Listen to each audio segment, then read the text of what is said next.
អាប់ដេតហើយភ្លាម Free Fire ធ្វើការឲ្យកដោយើងអីចឹងណានិយាយទៅលើកមុនដូចជាឲ្យកដោជាមួយនឹងមានពេជ្រដែរឥឡូវនេះឲ្យកដោជាមួយនឹងសាក់មុខអីចឹងណាហើយជាមួយនឹងអាកាតខ្មៅ5អីចឹងតោះឥឡូវនេះចូលមើលជាមួយនឹង skin ដែលអាប់ដេតភ្លាមគឺធ្លាក់ជាមួយនឹង skin ថ្មីនេះបាទនិយាយទៅ skin ថ្មីនេះគឺឡយយកតែហ្មងណាជាមួយនឹងការមាន effect បាទមានជាមួយនឹងអាវមួយនឹងខោមកជាមួយនឹងនិយាយទៅស្អាតបងអាវពាក់ជាមួយនឹងខោស្លាមហ្នឹងគឺឡយមកហើយជាមួយនឹងសក់នេះសក់លេជាមួយនឹងសហើយមានមុខក្រហមទៀត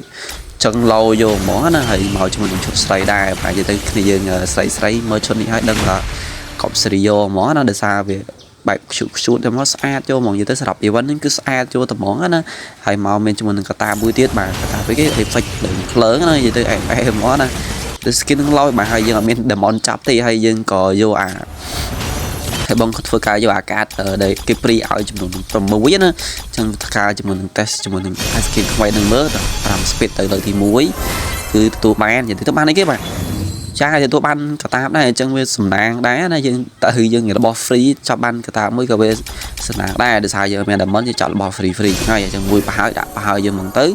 ចូលកូន2បាទអញ្ចឹងវីដេអូយើងមានតែប៉ុណ្្នឹងទេបាទអញ្ចឹងគ្នាយើងក៏ទៅជួយ YouTube ចំណេញ YouTube បងទៀត